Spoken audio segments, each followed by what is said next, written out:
Hello, everybody. Welcome to the EverQuest 14th anniversary webcast. I'm Dave Jordson. I'm the Director of Development. I'm just kidding. Actually, Dave was going to be here, but unfortunately he couldn't make it, so we're filling in for Dave. And I'm Tom Terrazas. I'm the producer on EverQuest. Notice that it takes three of us to replace Dave. Dave's got big shoes, so it's big shoes difficult. to fill. I'm Jonathan Carricker. I'm the lead designer on EverQuest. I am Josh Augustine. I am associate game designer. All right, cool. Hey guys, thanks for joining us. My pleasure. We're going to be talking about the 14th anniversary and what we're going to be launching with this week. And Jonathan Carricker, you're not brand new to the team, but you are brand new in the role that you're filling now. You are the lead designer. So for people that don't know you, I'd love for you to introduce yourself as how you are. In connection with EverQuest and what a lead designer does. Okay. I started playing EverQuest a couple days after it came out on March 18th, 1999. The only reason I couldn't play it on the day it came out is because they were sold out in all the stores around town, so I had to wait a couple days to get a copy. And after a couple years, after I graduated, I came to work here in tech support, and I want to say I worked with you at that time. That's right. We were both in CS forever. Yeah, and.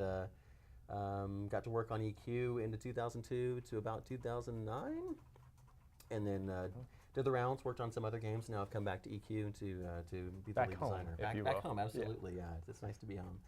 It really is. And as far as I can tell so far, the lead designer just goes to all the meetings. So it's just all meetings all the time. But the nice thing about the job is it's helping people, from doing a lot of years in tech support. I really enjoy helping people, and it seems like the job is just making sure all the designers have everything they need, all the other departments have everything they need from us. So it's just facilitating and helping out. That's pretty cool. So March 18th, so before that I started on EverQuest. And on March 16th when the game launched, I was doing tech support. And It was a funny story. Well, maybe I might think it's funny. You guys might be bored to death. But I was put in the chat rooms, the in-game chat room, to help people out. I wasn't so technically inclined at the time. I learned quickly. And the only reason I got, I guess I stayed there for about 3 weeks because I couldn't get my D3D client to work to be a game master. Nice. Oh, no. And boy, those were some hard times helping customers just 8 hours a day where there must have been, dozens or hundreds of people in there trying to get fixed. So yeah, and you couldn't even keep up with the chat. It was just flooding the screen faster, and you couldn't even read it. Oh yeah. Yeah. So the day one, it was request for tools. Sound familiar right now? We're still asking for that. Asking for tools. And all right, and also we have Josh Augustine. So welcome aboard. Why don't you tell everybody about yourself? Yeah, I'm kind of the resident noob here. I joined back in July, the EverQuest dev team. So let's see, it's been almost 9 months or so on the team, but I'm still learning the way. I'm basically a content designer at this point. So I did a lot of work on the collection system in Reign of Fear. Reign of Fear was the first expansion I worked on. Been making some quests and a mission that actually I'm really excited to talk about later today too. Great. You were able to fix a lot of collections too, right? You were the guy who searched out every spot where a collectible wasn't quite reachable or whatever. Yeah, and fixed all those problems. Yeah, there's hundreds of possible locations those collections can spawn in, and I tried to catch all of them before release, but there were a couple that kind of slipped through. So I made that problem, so it's my responsibility to fix it. Yeah. So. You got to be careful when you say a couple. You might have a debate real quick. I know. More than a couple. No, more than a couple. A few. A few is vague enough. I could go with that. That works. Yeah. So 14th birthday. Yeah. EverQuest Crazy. can get its driver's permit in a year and a half. Pretty soon. Yeah. And 14 years. So can vote. Yeah, that's a few years off. Okay. So 14 years for me, I think this always kind of brings up, fond memories. What does it mean to you? So I started thinking about this, and we were having a conversation earlier about it. And when I was a game master, there was a lot of, desire to just have game masters run quests, live quests. and that was the sole purpose. That was the hopeful sole purpose of a game master when the game launched. And we've been able to do that through customer service and through our guide program. But some of the fun ones were, like Bloody Kithakor, being ice giants and fending people off, and discovering that when you make yourself an ice giant and you combat players, you do not have the skills of a regular ice giant. They're much smaller, so more tools were requested to make sure that we you were could actually like do as much damage as an ice giant. exactly. And we we had a splintering club. Literally, we're hitting for 12, hitting for 12. Oh, yeah, that's mega damage. Yeah. But probably the fondest time I had thinking about the game, besides really working with the team now, is going out to the Karanas and seeing all the people that were safe and secure in their areas, and dropping a Cyclops down and having it wander to the Aviac tree. Wow. And so many people are raging right now watching this like, Yeah. that was him? That was Tom? No. Now I know who to focus my anger at. sorry for that corpse run. Yeah. Yeah. So yeah, drop a few here and there. To EverQuest is always changing, so I was trying to help with that You theme. keep people on their toes, right? It's Yeah. just part of the experience. So does it mean? Yeah. What does it mean to you guys after all these years? Or what's your fondest memories? Yeah, I still kind of have flashbacks of like my original like logging into EverQuest moment when I made my very first character, a wood elf bard in Kelethin, and just trying to like figure out what the game was all about. And it was so new and so foreign, yet so cool to be in this world with all these different people. And it was 3D. I'd seen MUDs before. I'd done all the text-based stuff, but it was so amazing to have a 3D world where you were playing with other people, and there was an economy, and it was hardcore. You died a lot. There was a lot to learn back then, and there wasn't like the same sort of channel of information that we have now. So, when you learned your first spell from the Bard Guildmaster, and it was Chords of Dissonance, and you're like, what does this do? And you scribe it, memorize it, sing it, and it would AoE damage, and the Guildmaster who just sold you this song is standing right there. And you're just like, bam! Wow. Instant death. Yeah. Oh, that's right. Some bards got to learn the hard way. Yeah, it's a school of hard knocks for sure. Yeah. How do I talk to this NPC? Hey, attack! No. Splat.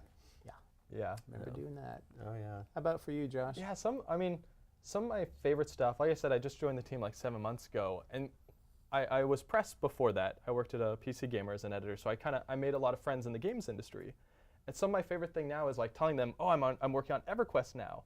Like everyone has a story from like way back when. It's so cool just hearing the diverse like things that everyone was doing. It's such a big world, and like talking, just everyone Ixar the greatest, and here's exactly why, and I had this Ixar monk that was so cool, and he had it, and just everyone just feels compelled to tell you these great stories because it's just like so core. It was like the first like real RPG that you could get into, like that felt like that big. Yeah, So is it safe to say that if you want to get into development, start as a writer and say good things about that development team? That is definitely not the way to do it, because then your readers hate you because you aren't telling them the truth, and then the people think you're just kind of I don't want to say scumbag, but just kind of It's okay. You can be a scumbag. Yeah. Don't be a scumbag. That's my best advice, I guess, at this point. All right. Yeah. Good advice. Did you go back to what you said earlier? I just went and got my my Kunark cloth map matted at Michael's, and one of the guys who worked there like saw it, and he's like, "Oh my gosh, I used to play this game. It was so amazing. Let me tell you all about it." And he told me all about the server he played on and his character and how much fun it was. And he's like, "Is that game still around?" Like, yeah. We're still making. So. Yeah, I actually went to get an X-ray on my knee recently when I heard it for soccer.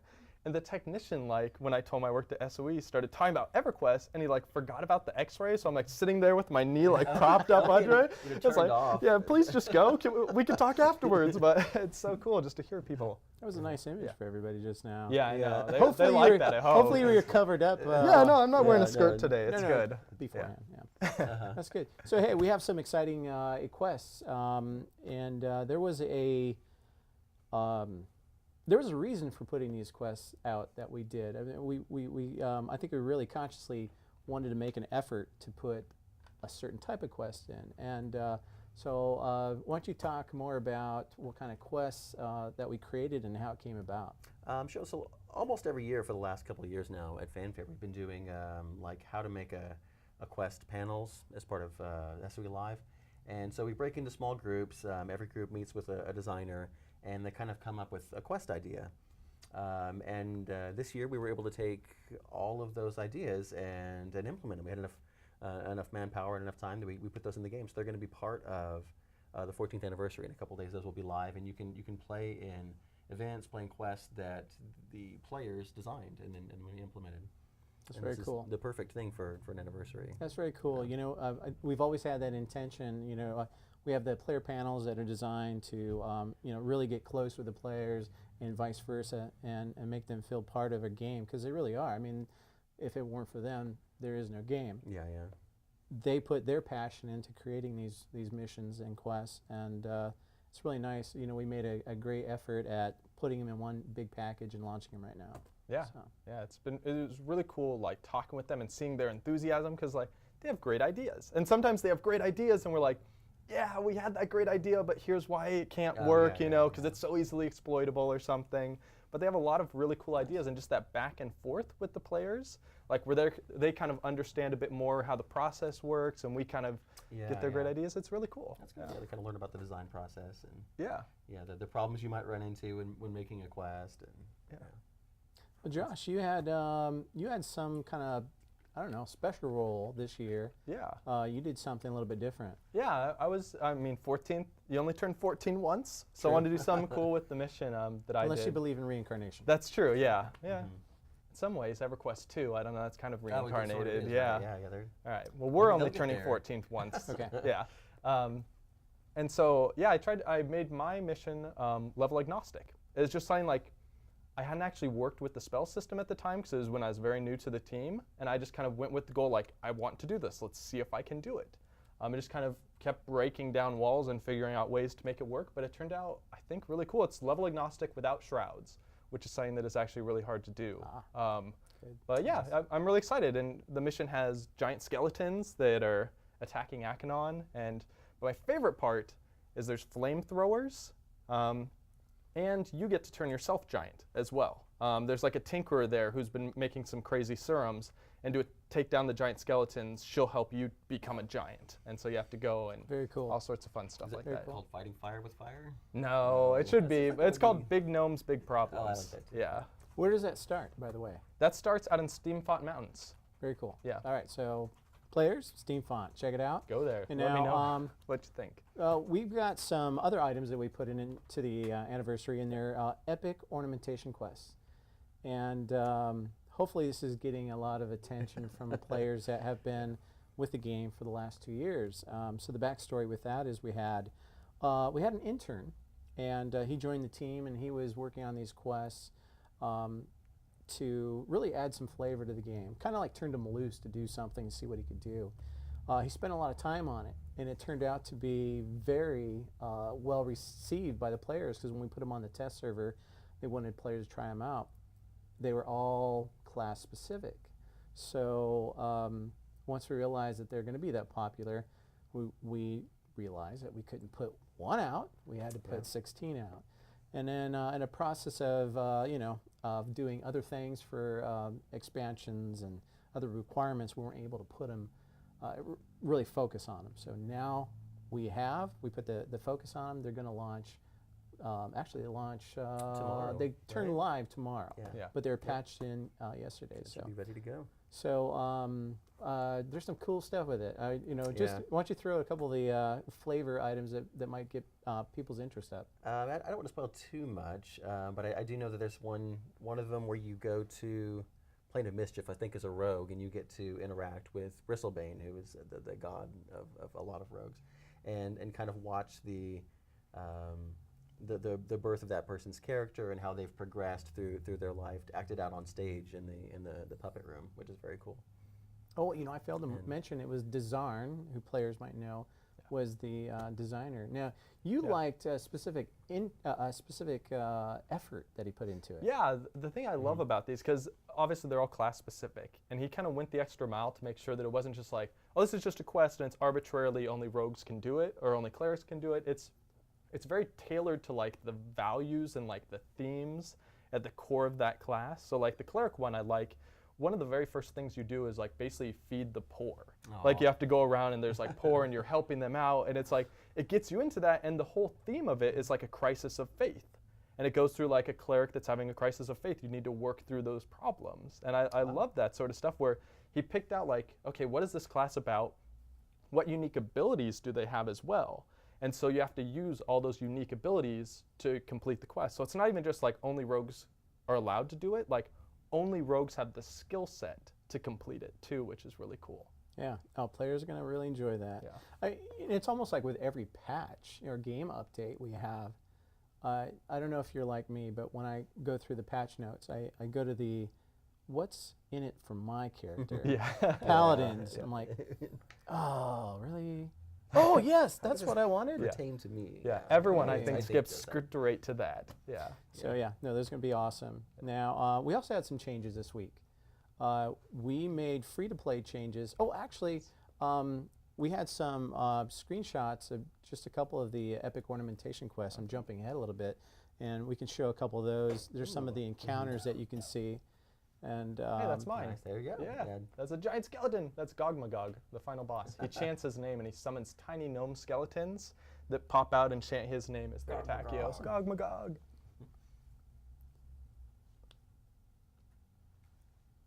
now it looks like a bar scene. Somebody's Yeah, this is the one you take the form of an evil eye and like infiltrate nice. a camp or something. I can't remember exactly how that one works.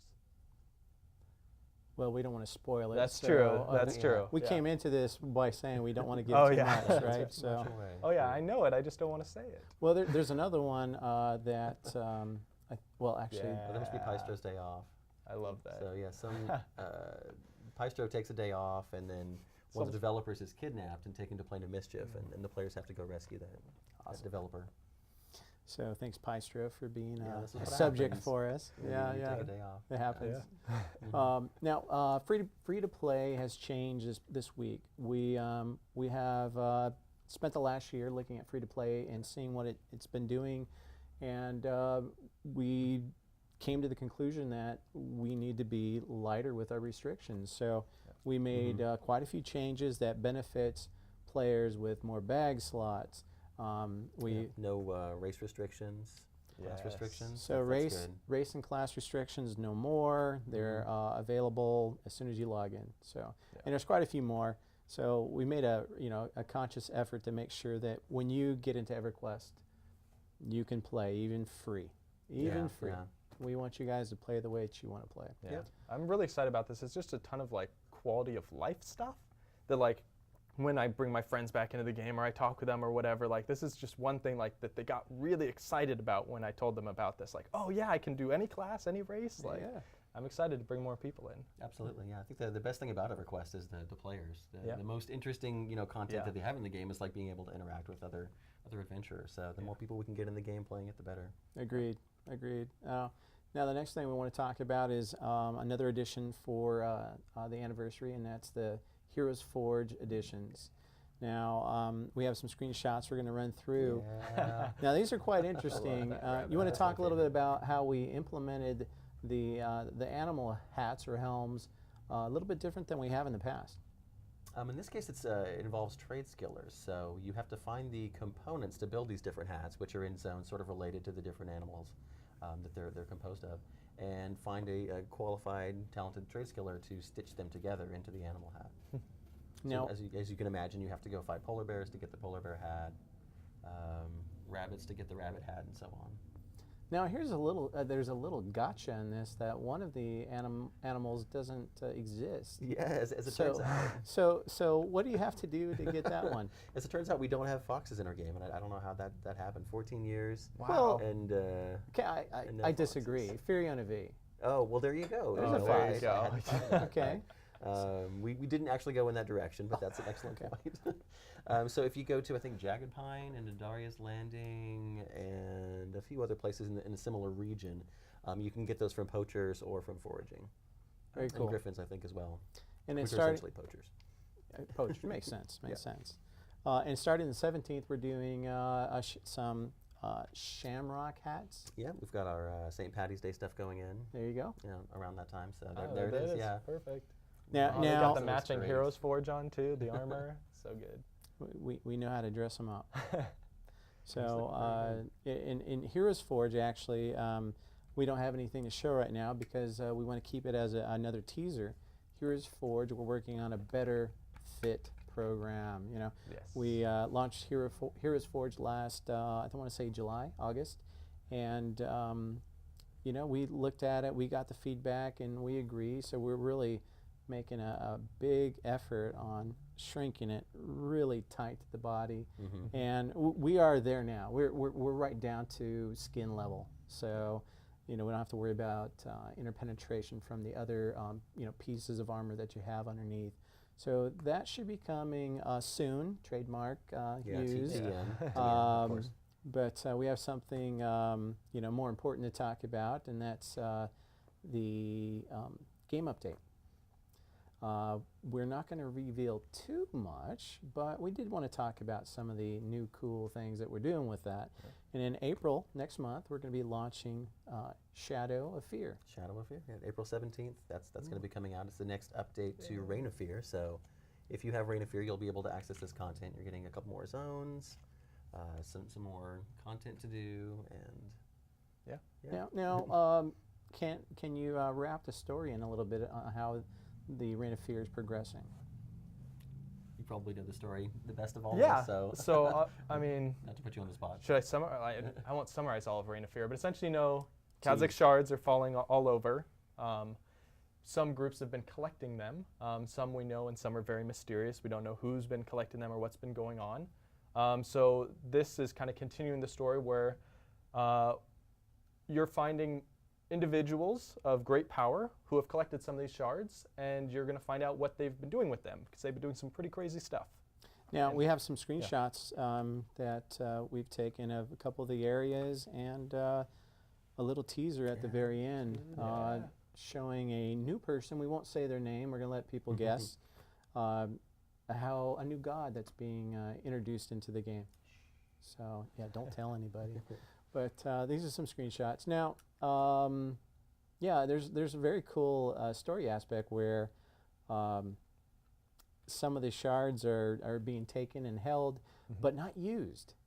And you know, players have to figure out Who could want to do that? why. You know, why would this happen? Who's not looking for power? To, you know, come on, we're always looking for power Yeah. to become bigger and stronger than the next guy, right? Yeah. That's Who has The that players would use it if self-control? they got these shards. Yeah. They would exactly. wear it as a hat. Okay. So Shadow of Fear, we have a couple more slides I'll run through. I think that we had some possible questions, so I'm going to the smart people in the room to find out if we have some questions to answer.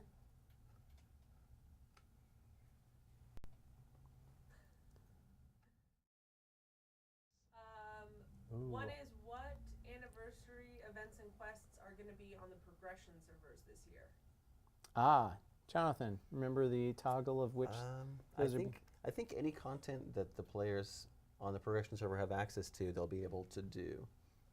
So some of these things take place in zones that the progression server has unlocked, like Steamfont Mountains. Steamfont or Yeah. the Plane of Mischief, and they'll be able to do those. There you go. So we have varied missions, and they do start in some current zones, like in Reign of Fear, and also in the old world content. Great. That was an easy question. Easy, yeah. Any other questions? More like that. Give us the next one. When will beta start for Shadow of Fear? We want to start it next week. So look for you know, an invitation from us.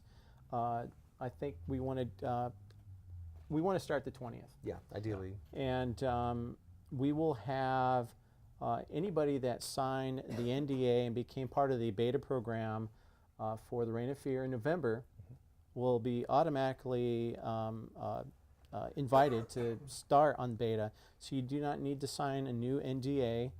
This is content that continues with Reign of Fear, so you can get right in once we start. Any of those that did not join us at that time, they can still sign up. Nice. And so look for our sign-up pages to be live at that time. All right. All right. I think that's most of the questions that we, or the questions and also everything that we covered. Is anything else you guys want to talk about? Yeah, I want to thank Alan, App Store Vancouvering, and Adam and Griff Bell for keeping the game running for so long. They've done an immeasurable amount of work on EverQuest, and they deserve some thanks for that. All right. Reach up, pat yourselves on the back, guys. Good job. Thank you.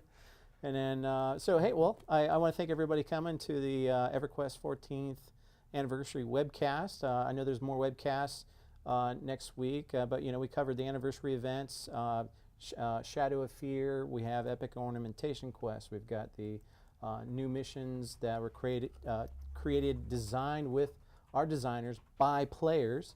And let's see what Heroes Forge hats to look forward to. Yeah. Heroes Forge refit coming up very soon. Yeah, the Epic Ornamentation. TM, Epic Ornamentation Quest. So thank you everybody for showing up. We have new webcast, I think is next Thursday, correct? And that's with new Free Realms TCG. Cool. Oh, cool. So come and see what's going on there, guys, and thank you very much. Yeah.